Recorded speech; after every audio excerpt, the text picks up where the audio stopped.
and good evening, wherever you're joining us today. It is both an honor and a privilege to welcome you today to this virtual dialogue that we've titled Women and Youth Exchanging Lessons for Strengthening Peace and Security. So just a brief background on the video that we just shared. Those videos were taken from a series of interviews that we have done with a couple of eminent women, some which are part of today's panel. And we just chose sections from those videos which were relevant to today's discussion. So for those of you who are only joining us now, we will give you a chance to just see the video again because it does speak to today's discussion. So my name is Sibusisi Wenkosi, and I am Program Officer at the African Center for the Constructive Resolution of Disputes, ACCORD. And I will be moderating today's session.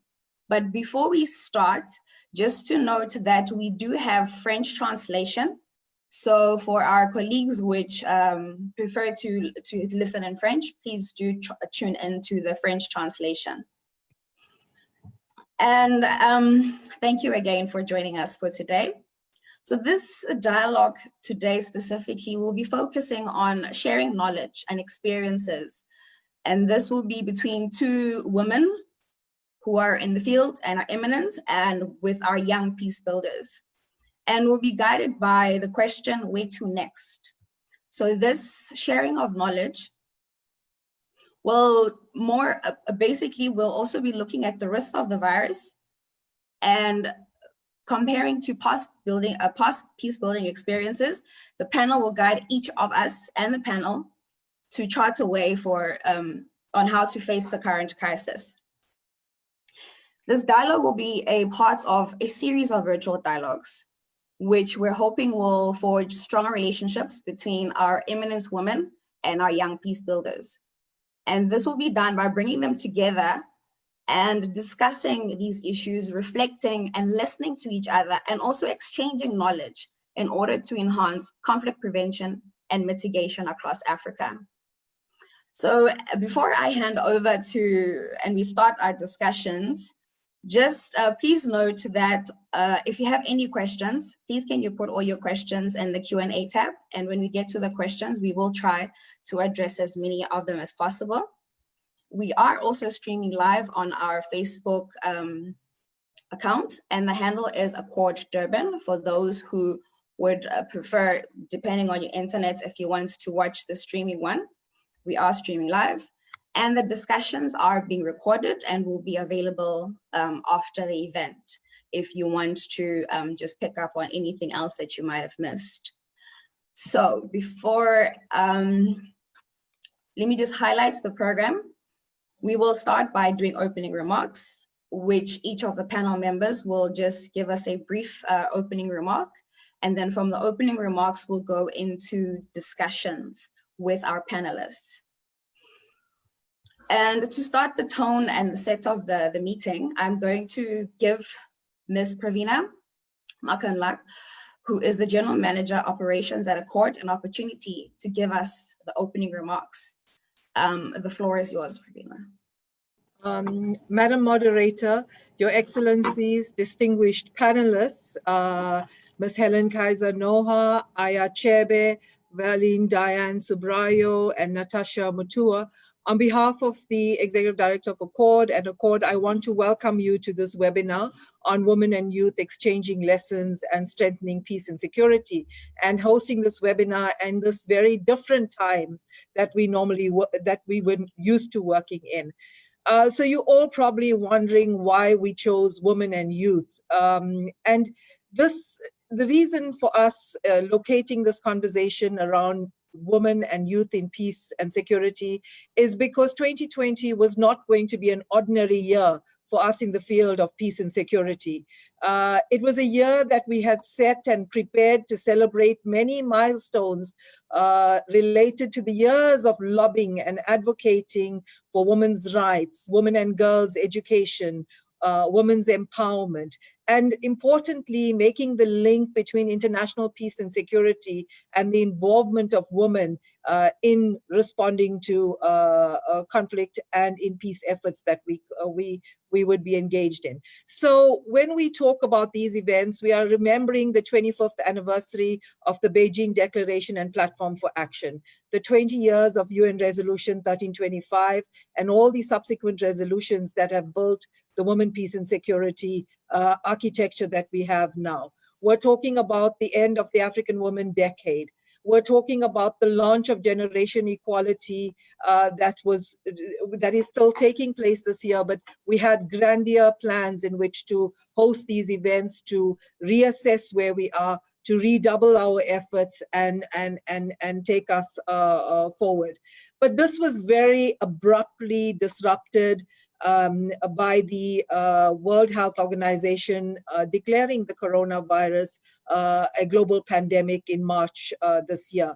And while we retreated to make sense of what this would mean for us in the various fields and the work that we are doing, it wasn't too long before we internalized this and we were out there trying to respond. And for my organization, Accord, we did the similar thing. We went into trying to understand what would this mean for us as an institution and our work around women, peace and security. And if you're following the launch of the Accord Conflict and Resilience Monitor, you will know that we have identified 7 indicators where the effects of COVID-19 has the potential to increase and create conflicts. We're talking about criminal and related incidents. We're talking about cross-border and interstate tensions. We're talking about domestic and gender-based violence. We're talking about livelihood insecurity and economic impact. We're talking about political unrest and violence. We're talking about stigmatization and discrimination. We're talking about trust between citizens and institutions. And all of these related to the measures put in place towards preventing and mitigating. Okay, I'm terribly sorry about this. I don't know why my computer today just is muting me on its by itself. Maybe it's heard too much of us over the couple of days with all the Zoom meetings. So apologies for that. When I was referring to the 7 indicators, what I was saying is that the 7 indicators with the potential for conflict have a gender lens to it, have a youth dimension to it. And this is what we in the peace and security field and women, peace and security and youth, peace and security need to be focusing on. Now, there are at least 5 impacts of the COVID-19 on women and girls. And our distinguished panelists today will speak to this as well. So we know that the impacts relate from greater exposure and burden of care that fall on women and youth. We know that there's increased violence against women and girls. And this has been documented extensively over the last 6 to 7 weeks. And we've seen increases that are really alarming at this time. We've seen, we talk about the pre-existing and underrepresentation or exclusion from decision-making, whether these are the task teams or the policy mechanisms that are set up to respond to the crisis that we are finding. We talk about the greater livelihood and vulnerabilities that women face. And then we talk about the subversion of civil society and women's rights in crisis situation. And we in the Women, Peace and Security and the Youth, Peace and Security know this all too well. Let me then say that our discussion here at Accord and the conversation that we are seeking to have with around youth and women, peace and security happens at a time when there are several global and continental and local initiatives taking place. For those of us who have been following the field, you know that over the past a couple of days and maybe even just yesterday, the Generation Equality Action Coalitions was held at Town Hall meeting. We know that in May, continentally, the African Women's Development Directorate held a number of events in partnership with the African Union's Office of the Special Envoy for Women, Peace and Security. We know that UNECA also convened a meeting. We know Valene is here and she'll speak to the African Women Leaders Network initiatives. We know that the African gender ministers have met. So there's been several events that are taking place. And we've also know that at national level, we have the FemWise networks that have been meeting. But I think that what stands out for us in all of these discussions and what we are looking at is that we have understood the power of local communities. And as we go into the deeper analysis of the political, social, and economic impact of COVID-19 and the crisis, we are increasingly becoming aware of the power of resilient communities at the center of responding to the pandemic. And we also know that the backbone and the frontline respondents to this pandemic are women, are youth in our communities that are being called on to act and to build a stronger community. So with those few words, this is just to say welcome to everybody. I want to say that we have an esteemed panelist, set of panelists here, but I also want to recognize the many people in the room. So we have over 200 people subscribed for this webinar today. We have representation from 33 African countries. We have representation from Argentina, Canada, Finland, France, from Norway, from Switzerland, from the UK, and from the USA. And to all of you who are joining us today, please, be that catalyst for the change that we are trying to bring about here. So over to the panelists and welcome to everybody. Thank you, Sibu. Thank you very much, Pravina, for those words. And also just to highlight that we need to understand that if we want to deal with conflict and even the pandemic, we need to be tapping in more into the local community and building the resilience of community. So thank you very much for highlighting that, Pravina. I will now I'll now give Ms. Aya Chebe, who is the African Union Youth Envoy, a chance to just give her opening remarks, and then we'll give the rest of the panelists a chance. Thank you very much. Can you hear me? Because my camera has been frozen and everyone on my screen is frozen. So I hope you can at least hear me. You are very clear and we can hear you. Okay, perfect. So greetings from Addis Ababa, and thank you first of all to Accord for the wonderful initiative to focus the policy conversation on youth and women. As rightfully said, they are on the front line and we need to reframe the conversation around that. And thank you for inviting me to join the inauguration of this important series. And just like Ms. Pravina said, it's an important year for us. You know, the Beijing 25, the celebration of 25 years of the call to action and the plan to action and all that. But it's also an important year for us at the African Union because this is the year of silencing the guns in Africa by 2020. So we also had plans at the African Union to really campaign for this year to mobilize all the stakeholders together in order to advance the agenda.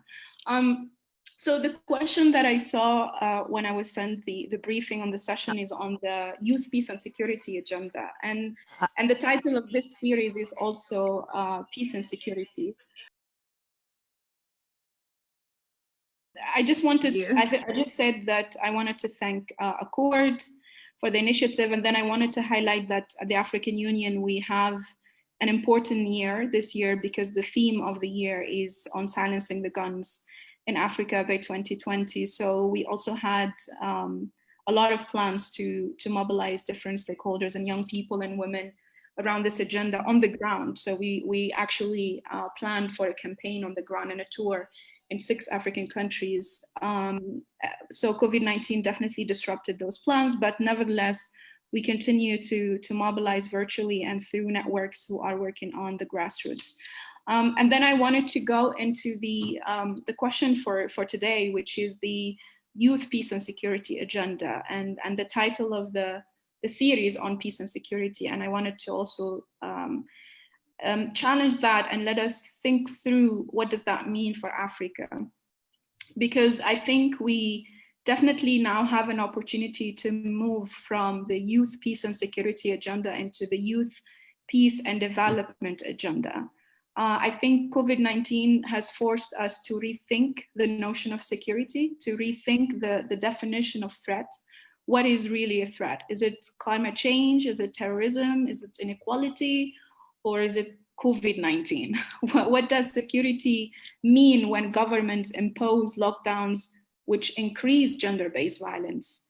What does militarization serve in the face of invisible threats like coronavirus? Questions like, can the youth population be protected now by police security or job security as we speak? So for me, the YPS agenda has been essential to draw attention to the specificity of youth needs, and especially to move the narrative from the stereotype of youth as perpetrators of violence to youth as peace builders and agents of peace. That has been the call from young people, which led to Resolution 2250. It's essentially that. However, I think the YPS agenda has also directed the funding towards the CVE and PVE, thus counter violent extremism and prevention of violent extremism, with an assumption from decision makers thinking that, okay, if we deliver these programs, we're done with the YPS agenda. But the YPS agenda is much more than that and much more complex than that. And that's why we need to move the conversation to development so that funding and programs can be directed to the root causes rather than response programs. So just to take an example, when a region or a town is vulnerable to violent extremism recruitment, we do a CVE program for youth, thinking we're delivering the YPS agenda, while most probably what is needed in that community in the first place is delivery of basic services from government, delivery of health, of education, of industrialization, because the government left a gap there for other groups to fill in, usually violent groups. Now, when the state decides to invest in development and provide, for example, enabling condition for youth and employment, it shouldn't also be just ticking a box for youth empowerment, because YPS agenda said empowerment. It should be jobs with dignity for young people. When we talk about dignity, we shouldn't forget that before the lockdowns, young people were in the streets protesting institutions, protesting our governments, protesting for reforms. And African youth has been challenging the status quo and asking since 2010 for three things: jobs, freedom, and dignity. How can we achieve that in the YPS agenda? So for me, just to conclude, the essential question now, while we get out of COVID-19 crisis with paradigm shift and transformation, everyone is talking about how do we get out with transformation. It's not a new normal anymore. We need to just completely move into transition into a better word.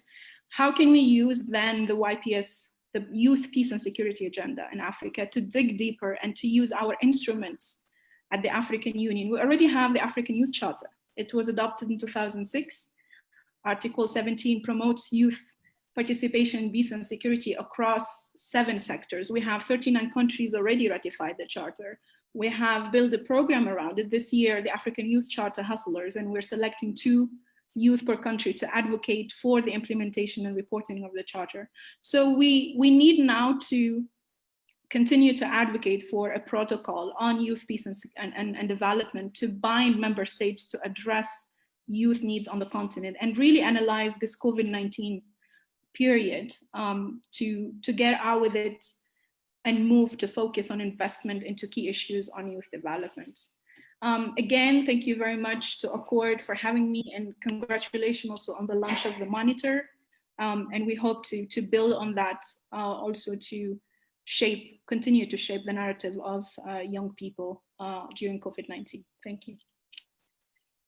Thank you very much, Aya. Thank you for sharing your remarks on how a youth, peace and security agenda can reduce the potential conflict and mitigate the effects as a result of conflict.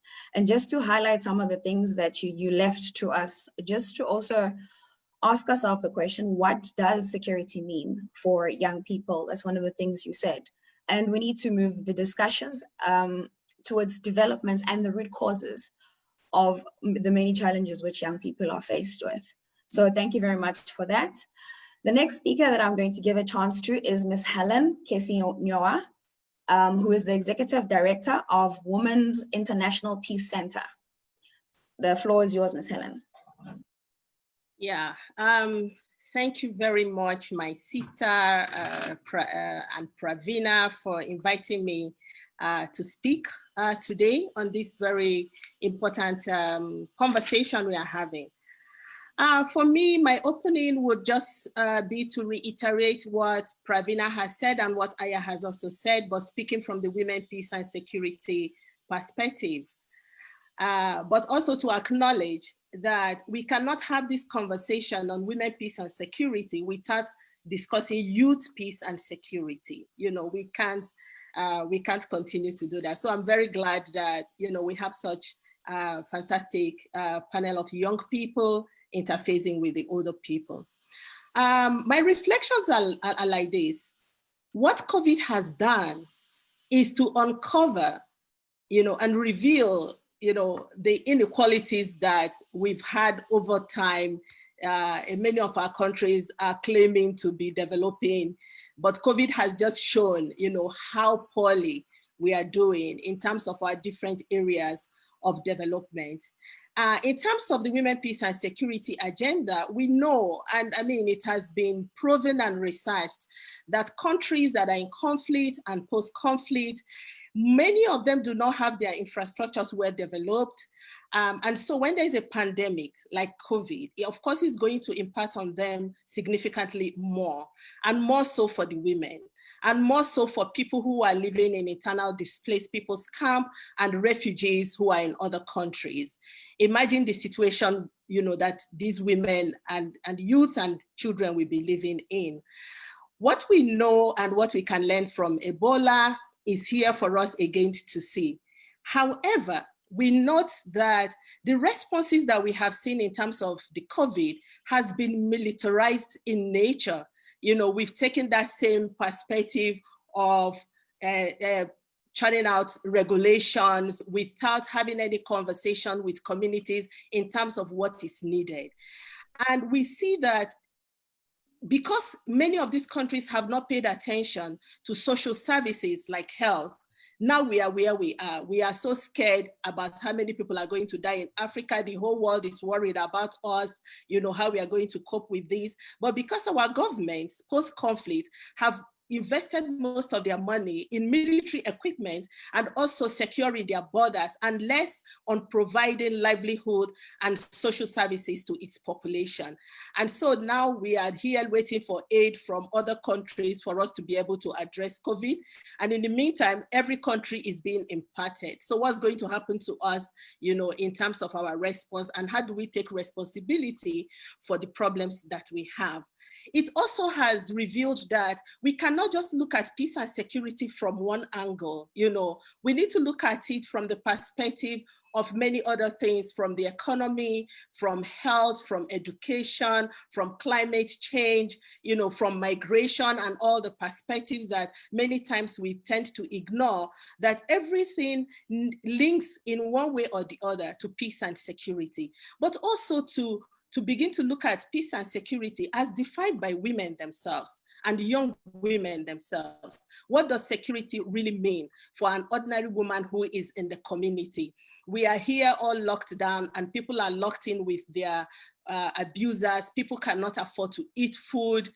They can't even afford to put food on the table for their children. And we are talking about security. What kind of security are women talking about? What are the things that make meaning for women when we talk about peace and security? I think this is the time to have that kind of conversation, but also for us to note that just as we keep saying that you cannot have any that impact on the world and on human beings without having the conversation on women, peace and security, on youth, peace and security. We are there talking about generation equality, and we don't have any of those pillars on peace and security. And now we have to keep pushing. Oh, we need to mainstream peace and security in all these things. Can we have our pillar? Where do we talk about it? And we're talking about SDGs. How do we really think that we're not going to leave anyone behind in this kind of situation where already we are seeing vividly that women and young women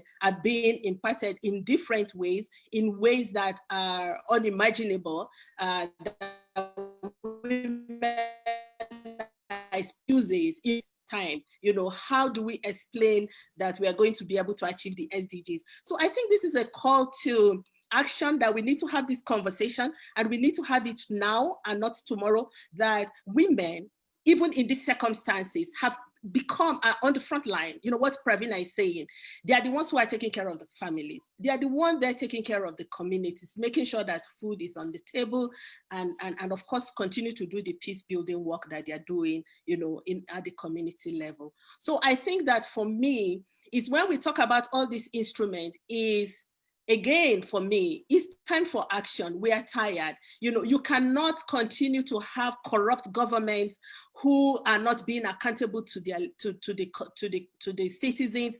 We cannot continue to have leaders who don't care about youth employment, and then we continue to have elections that are not credible, that are also leading to conflict. I mean, we just need to change the conversation all around now. This is the time that we need to change the conversation and make sure that we provide for the citizens. People are secured in terms of food, in terms of health, in terms of job and everything.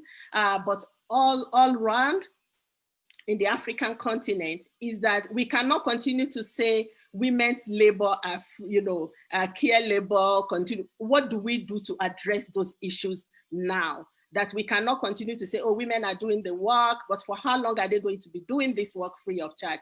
What are we going to put in place in terms of policies to address some of these gaps that we have been experiencing? I think we need to just take action at this moment. And I'm going to just stop there, you know, so that we are able to discuss the key issues that, you know, but thank you very much, Accord, for organizing this. And thank you for inviting me to this space. Thank you. Thank you. Thank you very much for highlighting the issues, but also just putting a challenge out to all of us that we need to just change the conversation now and make sure that, you know, the conversation changes and it's no longer just about talking, but about action. I'm just going to change the program slightly because Aya has another engagement. So I would like to just, the two panelists which have just presented their opening remarks, I'd like to just give you a chance to talk to each other and have this discussion that we'd like to have, and then I'll give the other two panelists a chance to do their opening remarks, just so we can get Aya before she has to leave us. Thank you so much. Thank you for that. And I look forward to this, as the video said, intergenerational conversation, which we need. And I wanted to ask you, Ms. Helen, what are the lessons that you've learned in past experiences that can be used today during the COVID-19 pandemic? I will start with, you know, what I ended with, that one of the things we have learned is that women, once there is crisis, immediately take the role of providing, take the role of care. And that is happening now.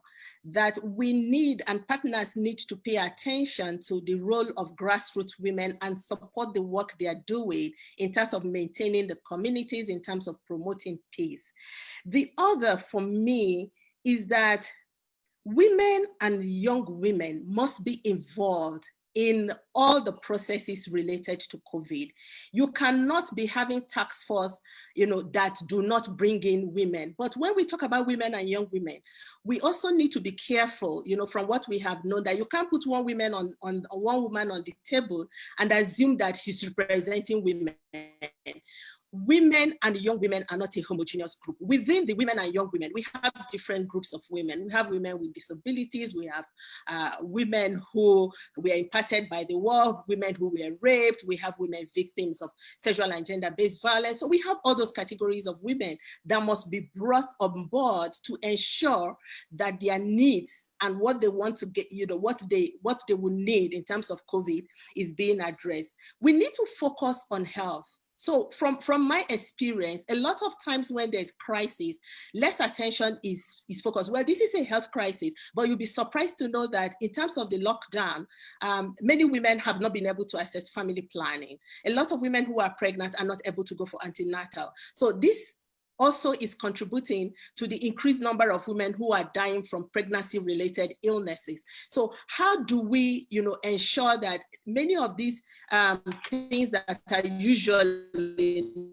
not taken into account this time is being taken into account? So what I see continuously is that we are still using the same authoritarian method of peace building to apply, to the issues of COVID, which doesn't really work. So I think that this time inclusiveness, making sure that young people and women are included, identify what their unique needs are, ensure it is addressed. It might not really not be COVID, this could actually be food. And how do we make sure that this pandemic does not disproportionately affect women? So it's the same way we say conflict affects women in different ways. It's the same thing that is happening at this time. So from my own learning is that yes, women can do it, to pay attention to what women are doing at the level of the family and the community, and need to support them. We're still pushing for more resources for grassroots women, for women's rights organizations to be able to respond and do the work they are doing to ensure that families and communities are safe at this time as they provide the care that is needed. So I will just stop there, and if you have another question, if not, I'm going to turn to ask you questions, Aya, before you leave. No, go ahead. Yeah, so I do understand that in the past few weeks, you've been having consultations with youth in Africa in terms of, what you want to do. So I want you to share with us from that experience and from the previous work you have been doing, what opportunities does this pandemic provide, for youth in Africa in terms of what we can do, and also in terms of their resilience to the current pandemic. Mm-hmm.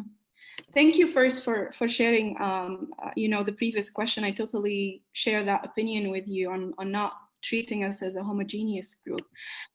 So for the past 2 months, we hosted 13 focus group consultation with about 400 youth from 42 countries in Africa. And we complemented that by 8 public webinars with decision makers, which we finished the last one just this Wednesday, with over 20,000 participants. And what came out strongly is building trust between the people and the government. You can't beat a pandemic as governments without citizen engagement. You require the collaboration of people to fight the pandemic. You need to use traditional leaders and chiefs and religious leaders and pop stars, and particularly young people who work in the community and who constitute the majority of our continent, who cannot be ignored anymore. And these, youth constituencies on the ground can help you as a government to transmit the needed timely information. So this lesson has already been approved during Ebola outbreak, but I think in relation to that trust building, I would say a lesson that needs to be learned, that exclusion of youth has not worked and has not led our continent to progress as we aspire to. We have to understand that our generation is really pained, it's hustling, it's surviving, and young people in the streets are saying, I may die of hunger or malnutrition, but not of COVID-19. And it's the same for me to drown in the Mediterranean or to join a violent group or to die with coronavirus. Because anyway, I do not enjoy basic human rights as a young person in my country. So I think we need to really, look back and reflect during this period how the millennials are carrying a lot of pain and need a lot of healing. That's why we can't stop talking about mental health. And I think that healing can come from getting out of this crisis and transitioning to a more of trust building with communities, with vulnerable population, with offline youth, with migrant youth, refugee youth, IDP youth, and the list goes on.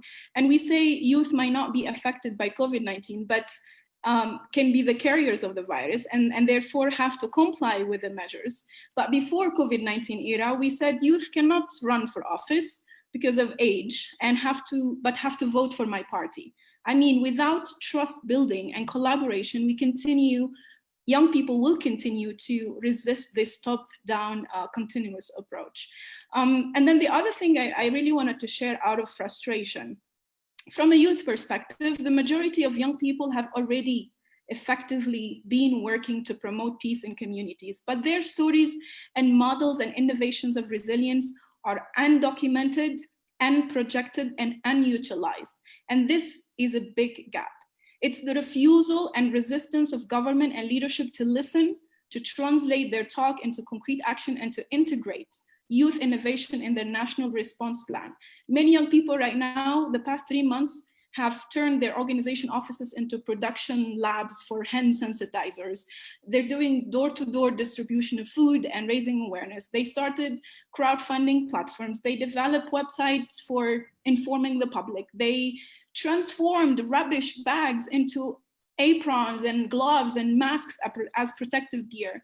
But for youth to continue being resilient, their innovation, their hard work need to be supported by national authorities.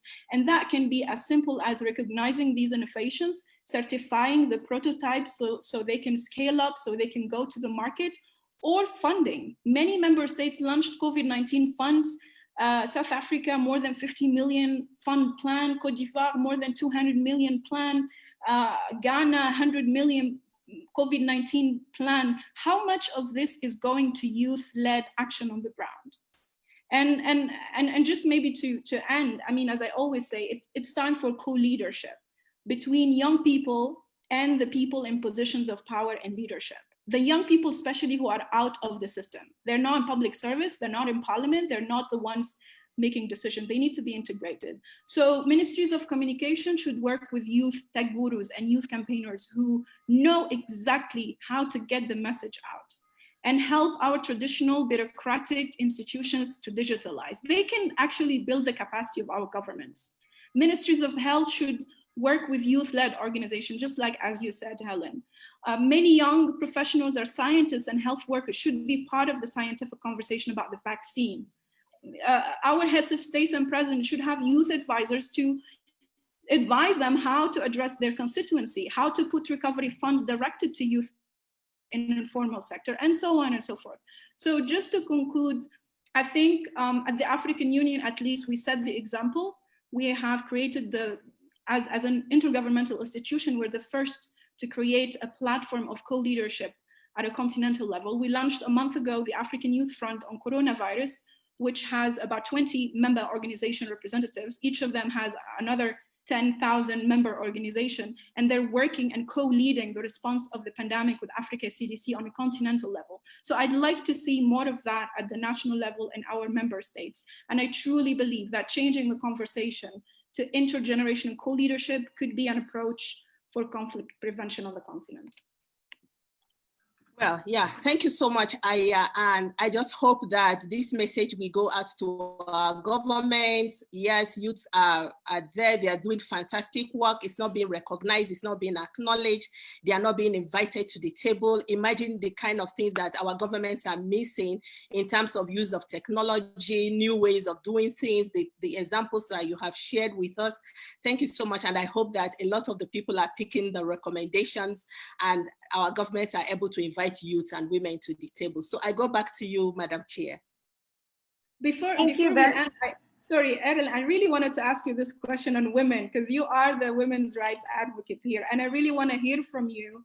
How do you know, like when I was in South Sudan last year on a mission, a young woman said, I feel excluded when I am in the women's space because I'm a young woman. I don't feel heard.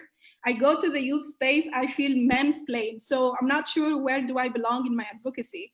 And now we have YPS, we have WPS agenda. How do you think we can have that intersection and move forward, you know, with recognizing young women and girl specific needs? Yeah, okay, yeah, thank you so much. That is a hard one, but I'm going to respond to you. So you heard me when I was talking about generationness. You cannot talk about women, peace and security without talking about youth, peace and security. I think that what the women, peace and security movement should do is to ensure that they attach to themselves the agenda for the youth. I do understand what you're saying, that, you know, the young woman was saying, when I go here, they say go to the women, and then when you go to the women, you don't have. We need to make deliberate effort to be conscious. It has to be a conscious effort to make sure that when we are talking about women, we attach to it youth, because if we don't do that, then we are going to leave it floating and nobody's going to accept to take it on. That in any kind of lobbying, any kind of policies we are going to have, you know, following the SDGs or the 1325 post-2020 years, that we must ensure as women, peace and security, that youth peace and security is just equal to women, peace and security, and both are together. So in that particular advocacy space, that's what we are doing.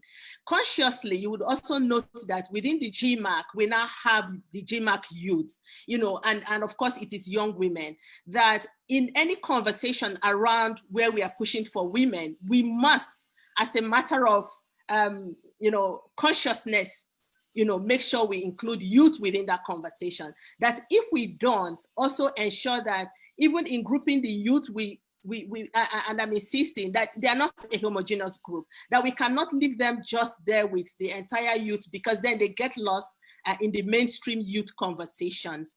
So I think that for many of us who are working in the area of women, peace and security, we need to make it a deliberate strategy. It has to be a point of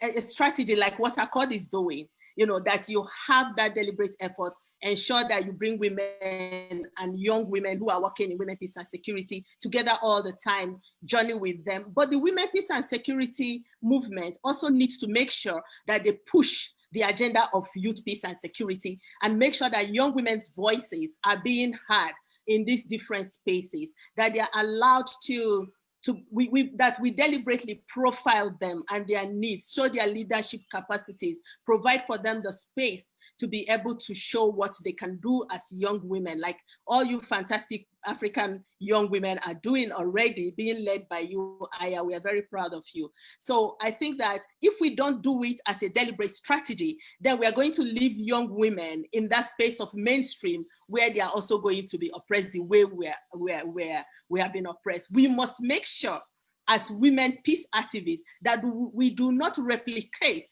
the same issues that we are fighting against, discrimination against women. So we cannot afford to discriminate against young women. We must hold their hands, you know, push them forward, because at the end of the day, they need to take leadership in the area of peace and security.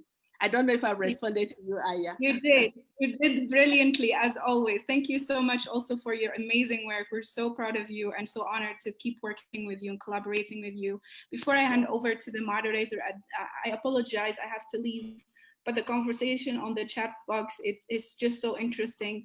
And to my peers here, to my young brothers and sisters, please let us unite across generations. Let us unite across sectors. Let Pan-Africanism be our only ideology, not tribalism, not skin color, not ethnicity, not religion, not anything else. Pan-Africanism, we are Africans first and foremost. Over to you, Madam Moderator.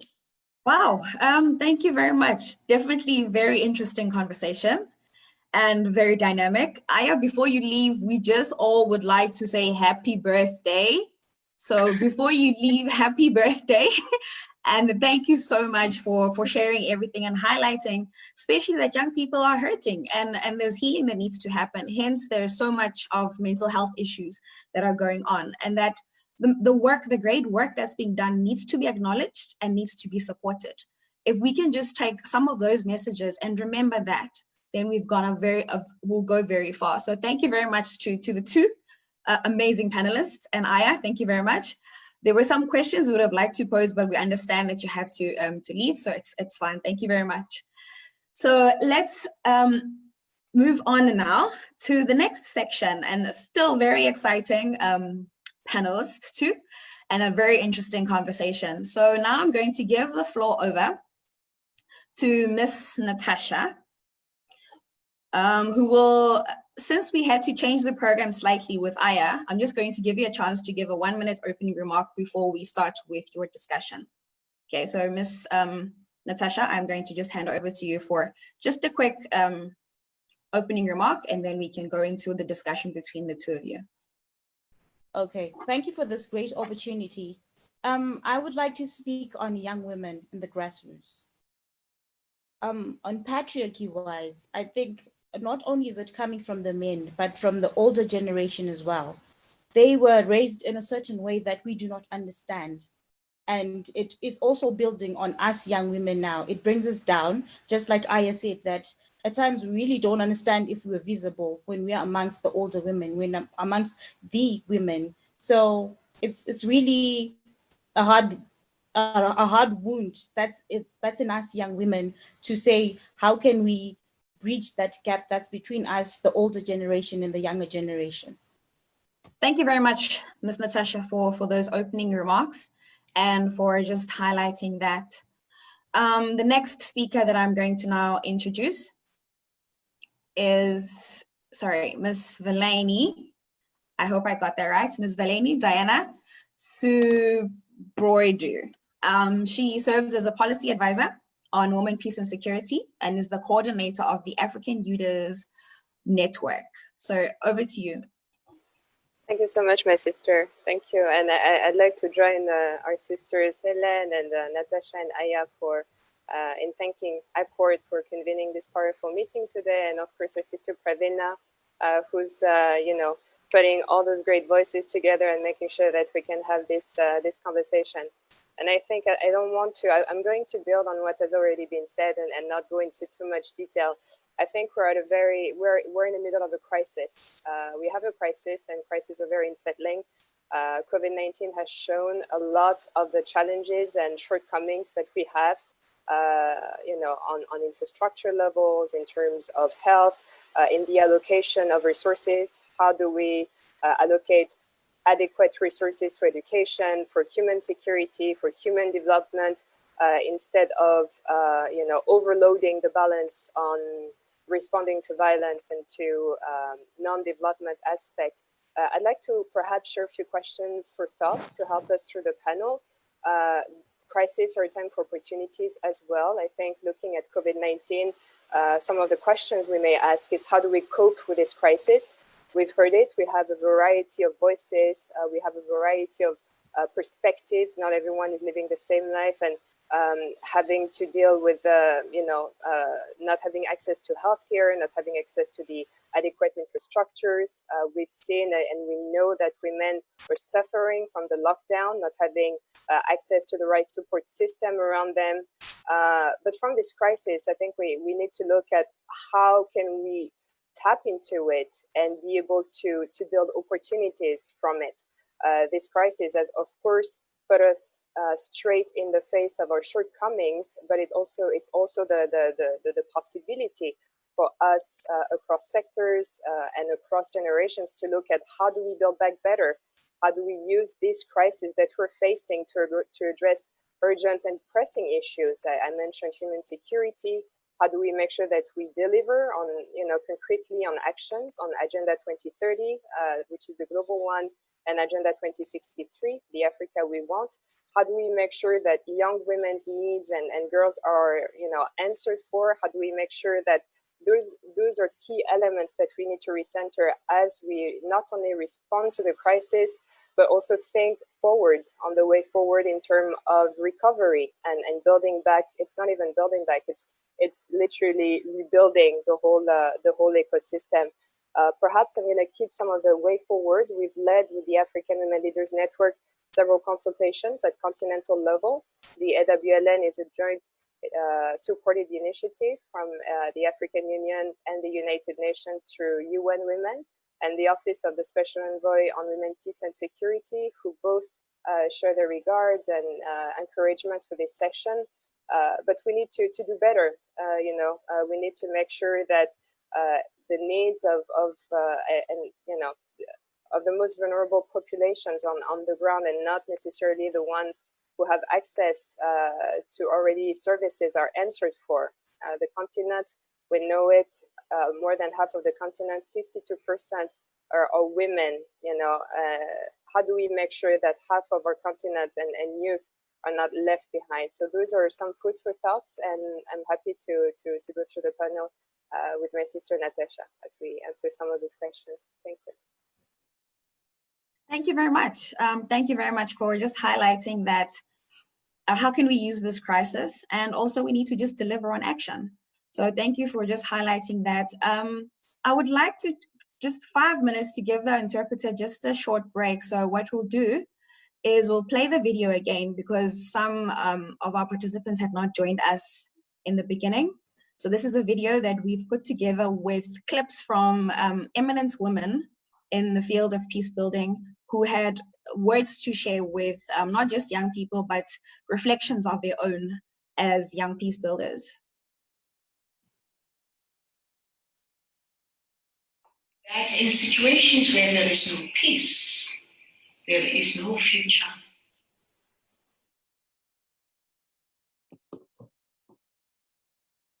Peace is your business. Peace is your business. It is at the market. It is in your own house. It is in your working place. That is where peace is. And all of us, we need to make sure that we are acting for peace. And until we act for peace, it will not happen.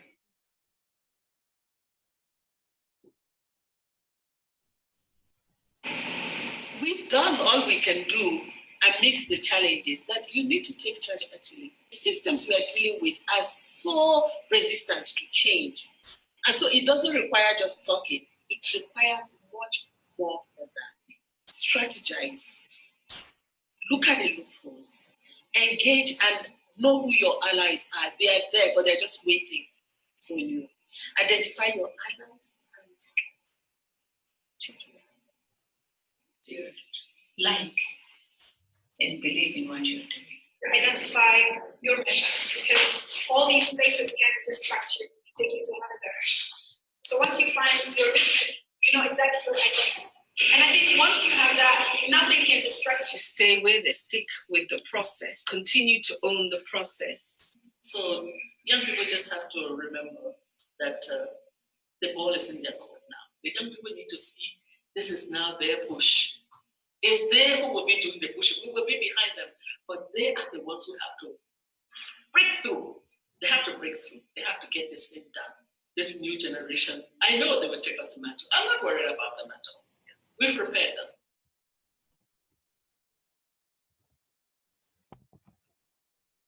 The day women and the youth would work together,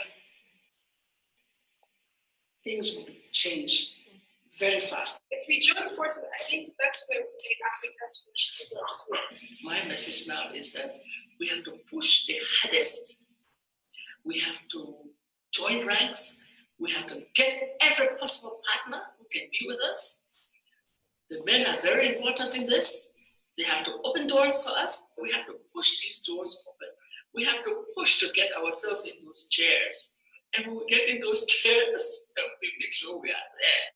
We need to hand the thing over to the young people. We need to address the initiators and drivers of the conflict.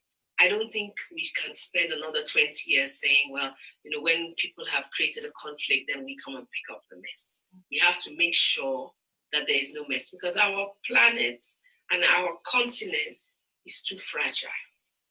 You know, we can't just keep assuming that we can fix it. We have to stop it, prevent it from being a problem in the first place. We need to do it differently. We need to step out of our comfort zones.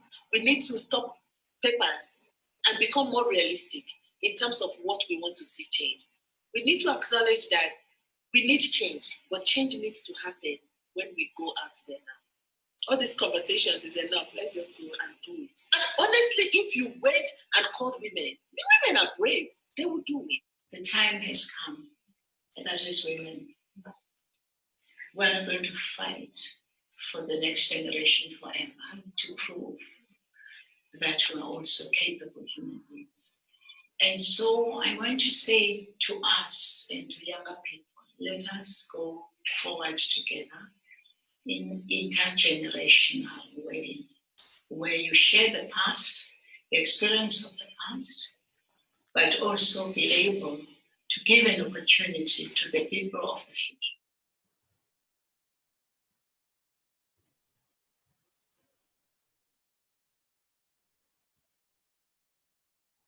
Okay, thank you very much, and thank you for that break. So now moving swiftly on to the next part and to the next discussion between Miss Natasha Natua, and I apologize, Natasha, I did not give your title. So she is the coordinator of Zimbabwe Young Women's Network for Peace Building. And over to you for your discussion. Thank you.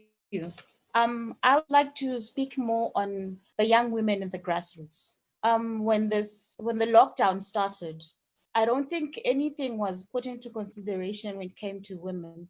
Let's check, for instance, sanitary. Most of us don't have running water around here, and we go for bowls. And you see people queued up in a line, no social distancing, that can be done. No masks, nothing. But we have to fetch water for us, for the house to be in order, for the home to be in order. Sanitary ware, we can't afford it right now. It's too expensive. And for us as organizations to be able to get material to make even reusable sanitary ware for women out there, we can't get it. Shops were closed down, nothing was accessible. And for the young women out there, especially the rural women, everything was just hard. And then we check, for instance, gender-based violence. The statistics went up like no man's business. Like, what is going on? We are stuck with our abusers, even politically. We are stuck with our abusers. Abductions went up, things just went out of order. And as young women out there, we can't participate politically because we're scared. Already there's no peace. We can't speak out simply because who are we speaking out to? It's like their ears are blocked. They can't even hear us when we speak. So these are the things that the COVID-19 lockdown brought up. Everything just went out of order. There wasn't really order anyways, simply to speak, because in the African context, everything went up. Even prices had gone up just before the lockdown. And then during the lockdown, the shops are closed, and the people that we have access to had brought up everything was now expensive. I'm the mother, I'm the sister. I have to make sure there's food in the house, but then there's nothing. We can't afford anything, and then there's no peace. As a peace builder, we can't really go out into the communities as well. Social distancing. I don't have the protective clothing to go out there and talk to the young women out there and see what's going on. There's now drug abuse. It has gone up really. And when you ask around the young people out there, what's going on with you? They say, there's nothing really to do. So what else can I do? I might as well get drunk and forget about what's going on. So as the youth out there, we don't have anything to do. Entrepreneurship really, say for instance, our situation in Zimbabwe here. Only those people with the registered businesses, like big businesses, are the only people who can go to work. For us, the young people who were into, probably we had stalls out there selling clothing and food, everything is shut down. So sustainability, there's nothing to do for us as young women. So everything, the lockdown really caused a whole lot more problems amongst us.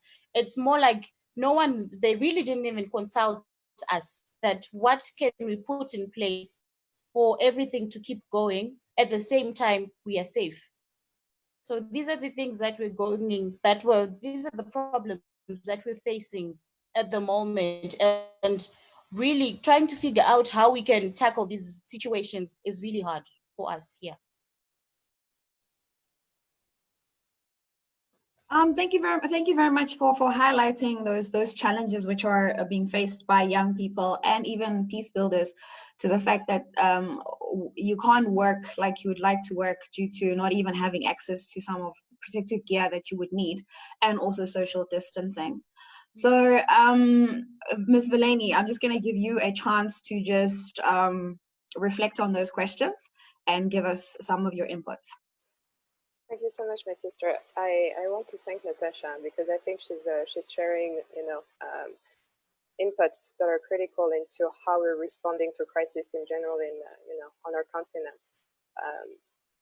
There's a lack of communication. And I think our sister Aya mentioned it before also, between the population that we're serving, that we're supposed to serve as public servants, maybe in government or other institutions, and making sure that that the needs and responses that we're giving, meet the needs of the population, maybe from young women to young men to children and women, of course men also into the conversation. So the overall population, I think this I mentioned it earlier before in the introduction. COVID-19 is really here for us a big challenge, but it also is an opportunity to look at how do we do business, how do we engage the various stakeholders. We cannot have democracy or governments are here to serve people. We cannot have on one side people left behind and on the other side institutions that miss the marks in terms of being able to deliver for the people we serve. And we're looking at the frameworks. We have all the frameworks in place. We have the Women, Peace and Security agenda, brought to the table of the Security Council 20 years ago. I know in terms of human history, 20 years is a very short number, but in our generation, this is one generation. 20 years ago, the Security Council adopted Women, Peace and Security. And then in 2015, we had the Youth, Peace and Security agenda. We had strong development instruments. We have Agenda 2030 with 17 goals to make sure that we can deliver on human security, making sure that people have access to the right resources, to the basic human rights needs. And then we have also Africa Agenda 2030, the Africa we want. So building on all those elements, COVID-19 is really putting us on our feet to make sure that we deliver, making sure that we tap into creativity, into innovation. We talked earlier about, bringing in the tech gurus of our continent, young people. I work very closely with our brothers and sisters for working on developing programs. For instance, how do we make sure that we can address some of the issues that our sister Natasha has mentioned through digital transformation? This moment is a moment to build up, looking at digital. We talk a lot about the digital divide. The reality is that we don't even have electricity in a lot of places. So how do we make sure that this moment is a moment to also build on that infrastructure, electricity, to be able to connect people? We're seeing that the rest of the world is already talking about the fourth industrial revolution. We need to make sure that we step up, and we have the resources, we have the human resources, and I keep centering human because this is what makes our continent great. It's the young people, the young women, and also the previous generations who have laid down the base for us to move forward. Now the conversation is not necessarily about it's about how do we make sure that we have co-leadership. Our sister Aya has mentioned it, but beyond co-leadership, how do we make sure that we leave the space, the adequate and necessary space to young people, to young women? I cite again our sister Natasha, who mentioned being uncomfortable being in places where senior women would be because your voice is shut down. We need to look at traditionally the way that our society is constructed, the power divide, because the power divide is not only in public spaces, it's in the private space, it's at home. I saw in the documentary that Accord has made, we had our mother, Madame Barikako, who has mentioned that, we are the change, that peace is everybody's business. So peace is at home and it's the business of home as well. For instance, how do we make sure that young women and girls are not just tasked to clean the house and to go get water and to clean around the house, but have the same access to opportunities as the young men? On a personal level, I remember as a child that I wanted to go outside and play soccer with my brothers, and the response was always, no, you have to clean first and then you go out. And my brothers were all completely blindless to that. So blinded by this reality. So we need to, it starts at home, making sure that we build, gender equal societies. A country where half of the population is not included into the discourse cannot do and be good.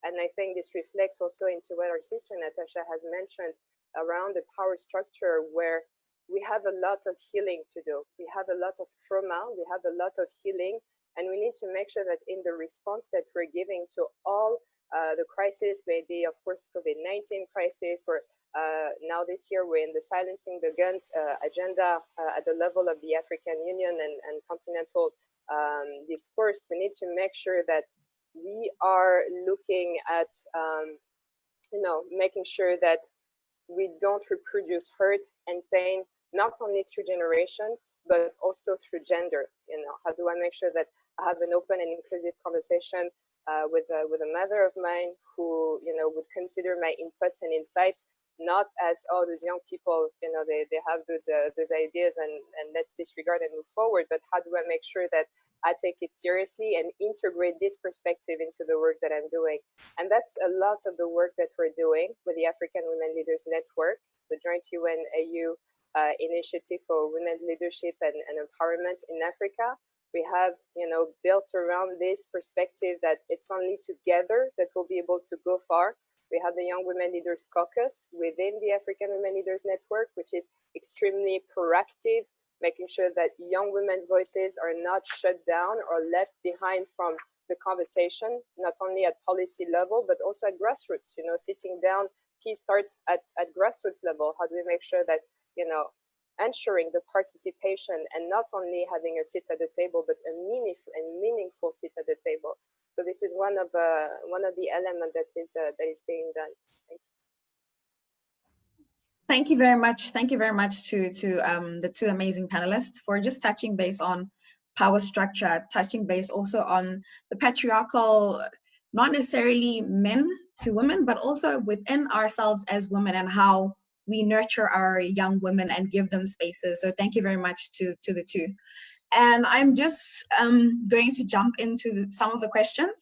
So first of all, I'd like to just say, when everyone was registering, we just took some of the questions that we received from everyone and kind of combined the questions which had similar thematic areas. And I'll give each of the panelists a chance to respond to some of those questions. And then we'll also go into the questions which we have in the Q&A tab today. So Ms. Vilani, this specific first question is for you. And this one says there is no doubt that COVID-19 and its potential for conflict is a global issue. Over the last 2 decades, various women networks have popped up around the globe. How can we get these networks to work together to help mitigate possible conflict risks created by COVID and measures to curb it? How do we create global collaboration between networks? Thank you so much, my sister. I think that's an excellent question, you know, and COVID-19 has showed us that we live in one world.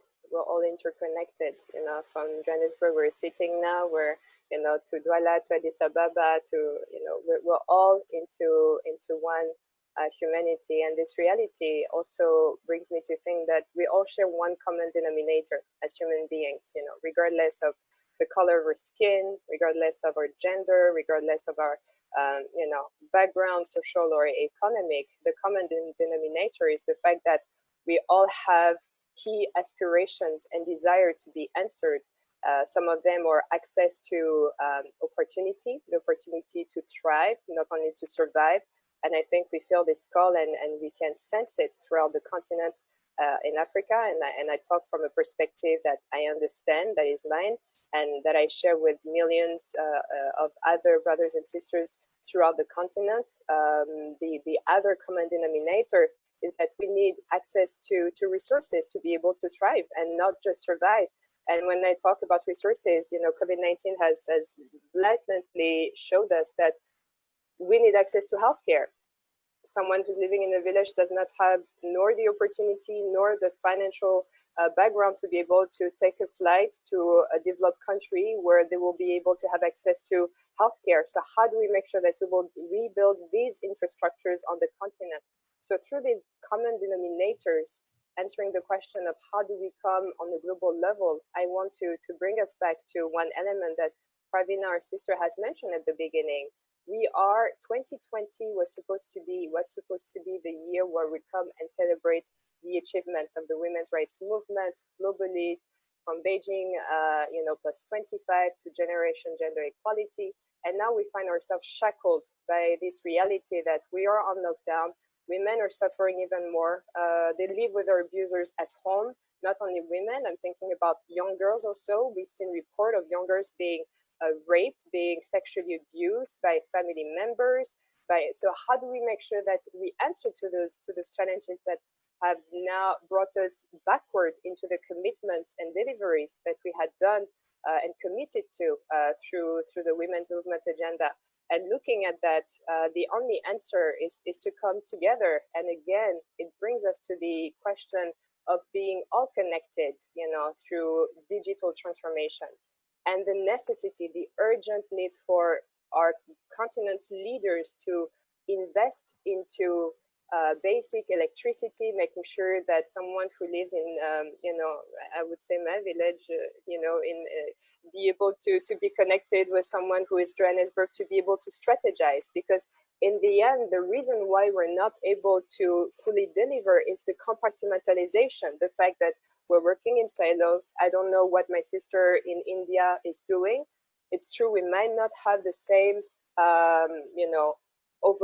we might not have the same objectives on the short term, but the overarching, the global common denominator that I mentioned at the beginning is the same. As human beings, we want to live in dignity.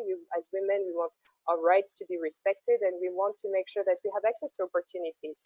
And looking at that, this is really, digital transformation is going to help us move into that direction, and building also on instruments that are in place, including the work that UN Women is doing with member states, civil society organizations, through the action coalitions for generation gender equality, making sure that a diversity of voices, and perspectives are included into that work. And UN Women is doing an excellent work in that direction. And I really encourage all of our sisters, but also our brothers who are on the call, to take part into that conversation, and not only to focus on what the challenges are. I really want to stress the importance to look at what are the opportunities, how can we build stronger, better through the current crisis we're going through. That's really the perspective that we need to have. And of course, at the center of all of that is healing. There is so much healing that is needed.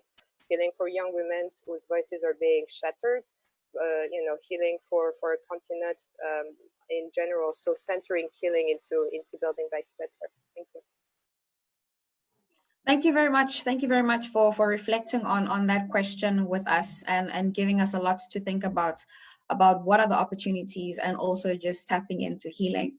So the next question which I had is for you, Madam Helen. And here it says, given that the COVID-19 context, it is not possible to have in-person training right now, especially where travel is required. However, technology is also not widely available to everyone on the continent. How do we mitigate this challenge?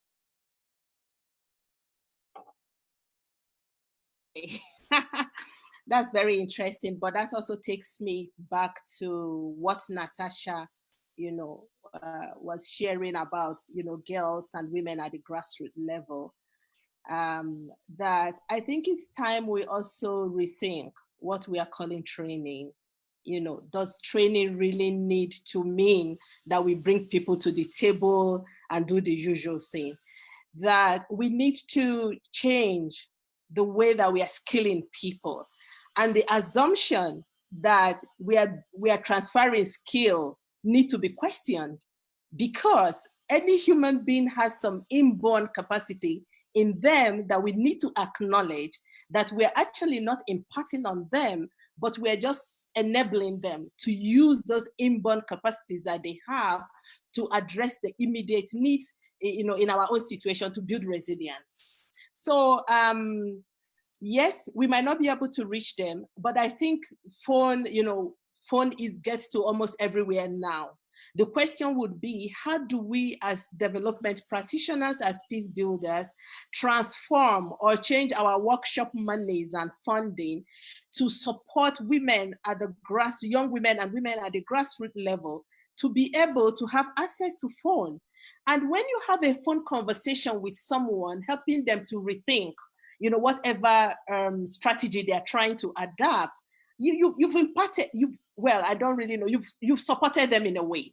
So COVID has challenged us, yes, Usually we will fly kilometers to go and have a conference. Now we know we can sit in our offices or in our homes and have conversations that are productive. I think we just need to change the way we are working, use whatever is available to us to see how we can still reach out to our communities. But most importantly, how do we hold governments accountable to making these social services available to everyone?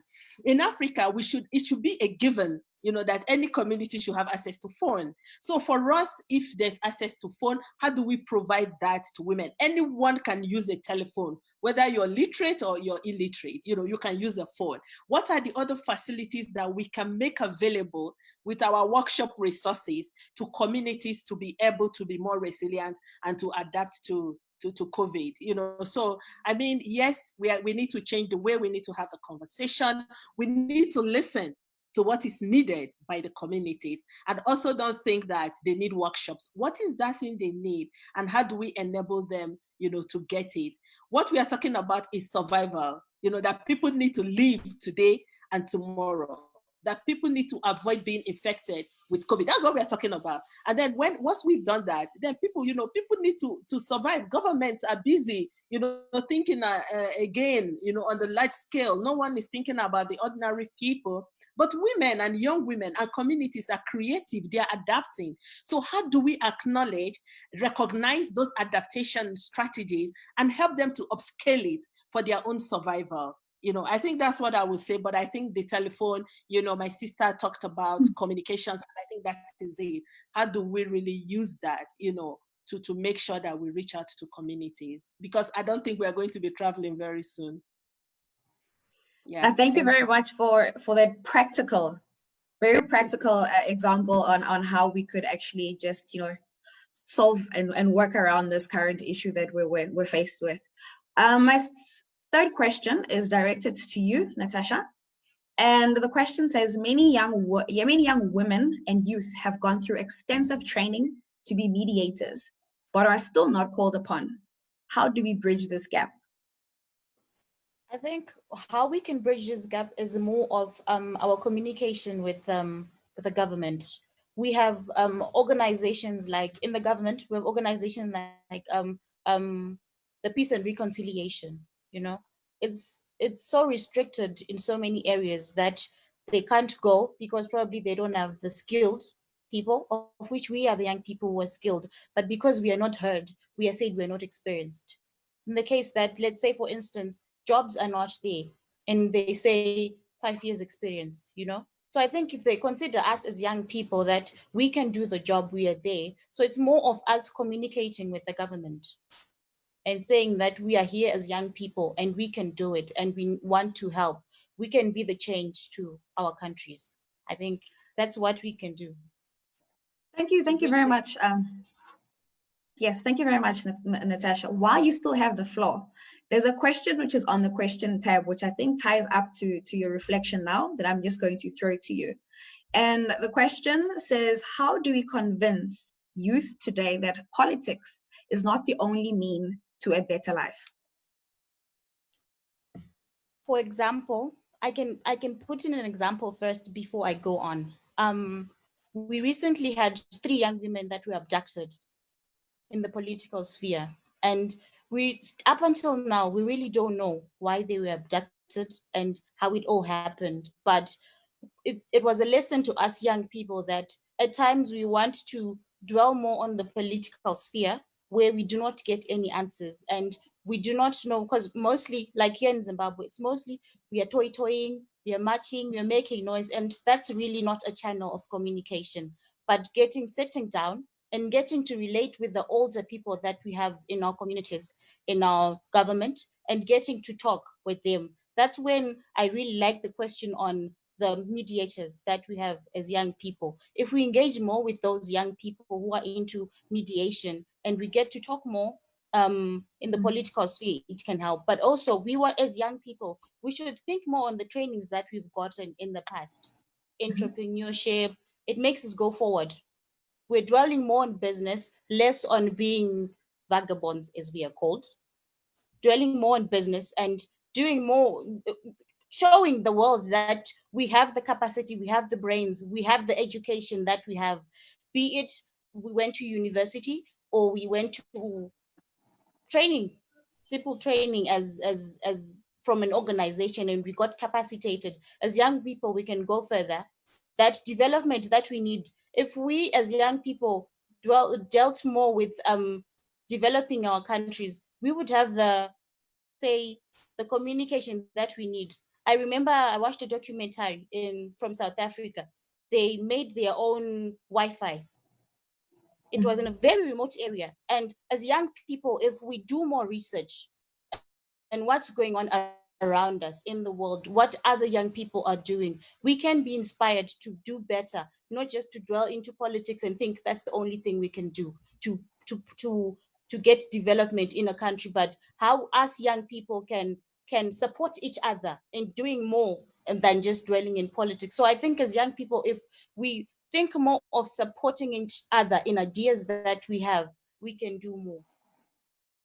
Thank you. Thank you very much. Thank you very much for just giving us a couple of practical examples of how we can do this. In the interest of time, I'm going to take one more question from the Q&A session, and then we will round off and close the proceedings. Pravina, this one is for you. And this one says, the COVID-19 pandemic has undoubtedly unearthed a lot of inequalities in our social protection system. A major concern is the increase in GBV. How is Accord working with governments and other CSOs to address this issue? Thank you, Sibu, and thank you to the questions. Let me also say that there's a very rich conversation that's happening in the chat room, and I wish we had more time to engage a number of those issues. No, I think the issue of violence against women and girls, the issue of gender-based violence has become, is not a new phenomenon, as we have known this for years. It is not new. It has cultural orientations. It has, the issues around our home fronts. It's got the issue around economics to it. There's many, many angles to it. But I think what COVID-19 has done, and Valene talks back to the opportunity for it, the opportunity it has created is it's highlighted the issue once again, and how it has reared its ugly head in a situation where as soon as we started to put down lockdown measures and measures which are aimed at protecting and preventing a pandemic and a disease, we found the unintended consequences was that women were now more vulnerable. And the statistics are frightening. For us, the challenge in Africa is that we don't have enough of the data. Our data gap on this is too high. And so with not having the correct data, our strategies and implementation plans are missing the correct connection. So I think the first thing is around data and the question of what is Accord doing to it. So it's one of the 7 indicators that we have identified that has the potential for conflict. And we are inviting women across the network to begin to share some of the strategies that are being applied at a local level. We also have been calling for better data collection and, making sure that our different governance structures also understand that, but also raising and advocating for it, opening the space for discussion on these issues and what strategies can we take forward. So I think this is something we must all collectively look for, linking our different strengths to use this time to perhaps put that higher up on the agenda now. And Mampomzile has called it, this is now the shadow pandemic. And where do we go to from here? So, I think this is a discussion that has to take place amongst us from a local level right up to a policy level. Thank you very much. Thank you very much for responding to that question and for just also telling us where to next and what we need to be discussing going forward. So thank you for all the responses, and thank you to everyone who actually put in their questions We will use the questions that we did not cover today is going to also guide us in terms of our following dialogues. We're going to try and incorporate as many of them to frame the next dialogues that we'll have, because the questions you raised are issues that we do need to discuss. And we might not have discussed them today, but we definitely need to have more platforms to discuss some of these issues. So definitely we're going to do that. In the interest of time, I'm going to give my panelists a minute each just to give us the way forward, where to from now. So besides the dialogues that we will continue having, but where do you think we should be taking this conversation from now? And then we will close. So Ms. Helen, please can I just start with you? Where to from now as your closing remark? Yeah, thank you very much. I think that for us as women and young women peace builders, is for us to push and continue to advocate that women are included in all the responses to COVID, including post-COVID planning and development, so that again, women's needs and their perspectives are reflected. The issue of trauma needs to be addressed. You know, from my own experience, having worked in this area, trauma is not one thing that is addressed post-conflict. And again, in COVID, we are seeing it. We're seeing a lot of panic attacks. You know, a lot of people don't have COVID, but they are sick. In fact, many of us, I doubt if we are all well. You know, we're just here doing these things and no one is paying attention to this. In the next 1 or 2 years, you discover that many people are going to be mentally retarded. You know, a lot of people are going to fall sick for other things, but in short, it's mental illness. I was saying to someone yesterday, yes, we have jumped on these webinars and we're having it. Again, it's going to be a problem at some point because human contact is different from what we're experiencing. And yet we're not having that conversation, you know, within ourselves and amongst ourselves. However, as the Women's International Peace Center, because we know that women human rights defenders are never paying attention to their well-being, we have developed a guide, you know, for well-being, you know, during and post-conflict. How do you work as a woman human rights defender in this kind of situation? How do you adjust, you know, to the changes, social distancing, you know, being able to remain objective and being able to have impact? So we are still doing that. So I think that we also need to continue to support grassroots women peace builders and youth peace builders. The work that people like Natasha are doing on the ground are so important in terms of, you know, dealing with COVID, in terms of peace building, but resources are not getting to grassroots women because they don't qualify for donors criteria. So we need these donors and aid supporters to understand that yes, they will not meet those criteria of 5 and 10 years experience of track records that they are putting in place, but they can find women's organizations or organizations that are well established and channel these resources to be able to support, you know, young women and women who are working on the ground. So we need to take this conversation and hold everyone accountable, including our governments, in terms of how they are including young women and women, including people who are supporting our government with millions of dollars and not asking how it is reaching the people who need them most. You know, we just need to have the conversation around corruption, around COVID funding, around the transparency in it, why COVID money should not be used for military years, you know, but why we should channel it to livelihood, to trauma healing, to social services, particularly health and other areas of health, including malaria, you know, and pregnancy-related illnesses that is killing women in Africa. We need to shift the conversation. Thank you very much. Thank you very much for highlighting how we need to shift the conversation. Natasha, I'm going to give you the floor. I think we should, as peace builders in the grassroots, I think we should engage more of the young ones, like the young people who are there, like the mediators that are there. I really thank you for that point. I'm so happy. I think we should work more in the communities and engage more with young people. Hey, say, like you said, Helen, we're talking about mentally retarded people that are already there actually. So I think if we draw more on, I remember a concept called storytelling. It's a really good concept that brings young people together, and we get to speak more of, we can relate together and speak more of the troubles, of the problems that we're facing in communities, and how we can support each other and tackle those problems and probably business-wise, we can help each other as people in the community rather than thinking more of the higher level, but first fix the problem within our own communities. I think we can go further and build our communities easier and better when we can link together. Thank you.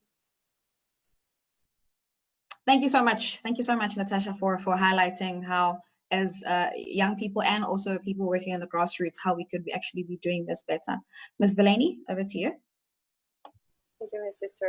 I'm not going to take too long. I just want to thank everyone, and perhaps on few thoughts for food. You know, the African Women Leaders Network, which is co-led by Madame Kumzile Mlambonguka, UN Women Executive Director, and Madame Binta Diop, the AU Special Envoy on Women, Peace and Security, is going to continue, you know, looking at issues of inequality, not only, you know, gender inequality, but also intergenerational inequality, you know, making sure that as young women, and I consider myself a young woman, looking at how do we make sure that young women are part of the answer and the conversation, and not just, you know, a small cherry on top of the cake, and, you know, you shake and then, you know, you have a cake with only a few particles of what is really needed. But I think one call that I would like to share with all the participants is looking at narrative. You know, we live in a digital world. It's true that our continent, not everyone has access to digital platforms and telling our stories, but the ones who do, young people, young men, young women, and even senior women, leaders and men as well. This crisis is about also owning our narrative. How do we answer to this crisis? How do we tap into the opportunities to build that better and to show that the resilience of not only the continent but of the people of Africa, to be able to you know, look at what are the challenges, but how do we respond in an adequate and you know, in a powerful way to COVID-19. I want to share that, you know, as women, history has the bad habit of erasing us from records. You know, when we talk about the forefathers of our continent, very rarely do we hear the foremothers, you know. And I think here of, for instance, women leaders of power who were, you know, active in the liberation movement. So this time is also the opportunity for us as women and as a continent to look at how do we tell our stories, what is our perspective into this crisis, and how do we answer to it, because the world will remember it, and we need to make sure that when it remembers it, it remembers our voices. So that's really the last message, and always be the change. You know, change always starts with you, and it comes to the point that our sister Natasha has mentioned, you know, and the high propensity to think that solutions come from the political sphere. It does not, and you can look at most of what drives development and innovation into other continents, you know, looking at the Silicon Valley. Why don't we have our own Silicon Valley? I call on all the young women and men on this platform to create our own Silicon Valley, even if it's online. Let's call it, you know, let's find a name and have our own digital Silicon Valley. This can be one of the takeouts of this crisis. So that's really it. Be the change, own the narrative, and make sure that you're included. And if they don't include you at the table, bring your chair. If the table is too small, build a new table, build a banquet, and you make sure that you invite as many voices and as diverse perspectives as possible into that banquet. Thank you. Thank you very much. And I hope everyone noted that if there's no space, just bring your own chair and we make spaces. So in closing, I'd just like to give Pravina a chance to just also give her closing remarks, and then we can close. So I think this has, the mute and unmute will get to being correct by the time we do the next dialogue. But let me just say to the fellow panelists, Helen, Verlaine, Aya in her absence, Natasha, and also to Sibu on the moderation of this event. Thank you very much for very insightful contributions. And if you have been able to do both, talk while and read, then you will see that there are some amazing comments in the chat room. And to all of you who have represented all corners of the world, and I want to say the world because we have participation from Argentina, we have participation from Algeria, Benin, we have participation from Egypt, we have from Comoros. So there's a whole host of you that have joined us on this conversation. And there's so many takeaways that I will not do justice if I had to mention a few, had to start to summarize. But I think the one thing that's coming out is the importance of resilience of communities, the importance of local. Local is where it is, and we need to place the emphasis. And Natasha, thank you for taking us into those insights and showing it to us for how COVID really was experienced in the household side. Berlin from a policy side, Aya from the conversations with youth, and Helen never disappointing us on the rights issue and the advocacy issue. Yes, but how do we move forward? It's not a homogeneous group. Now, I know the issue of inclusivity is really important and we must address this. And I heard all of your comments in the chat. Where are the men in this conversation? Where are the boys in this conversation? We didn't ignore them, but in our first convening of this forum on youth and women, we were deliberate about making it a woman and a panel. And we wanted to do that as a start. So we've not forgotten this issue, and we will continue the dialogue there. And we say and if you listen to the video that is done by Aditama, she always says to us, you have to get men. They have to open some of those doors because they are the gatekeepers right now. So we want to find them. We will find them, and we will find those seats, and we will extend those tables. But that is where we're going to go together. But I think the nexus between youth peace and security and women peace and security, and us being the pillars of in this time of opportunity that COVID gives us, is where we need to put a lot of our energy as the Women, Peace and Security movement. So it's just to say thank you to everybody, and let us continue the dialogue. Let us continue the discussion. Thank you. After all of that Pravina has said, I honestly cannot even add much more. She's summarized our conversation very well, and rightfully so thanked our amazing panelists for just starting the conversation, because this is the first of many other conversations, and also highlighting the fact that we are going to include men. They are part of the discussion, but for today we were just deliberate, and for the next ones it will be more different compared to today's one. But in closing, thank you very much for everyone for bringing in your expertise. So this is both in the chat room, as Pravina was highlighting. It was like I'm trying to watch as people are talking and read, and it was amazing. Thank you very much, and we look forward to you guys joining us in our future dialogue. So to the panelists, thank you. To the over 100 participants which joined us today, thank you.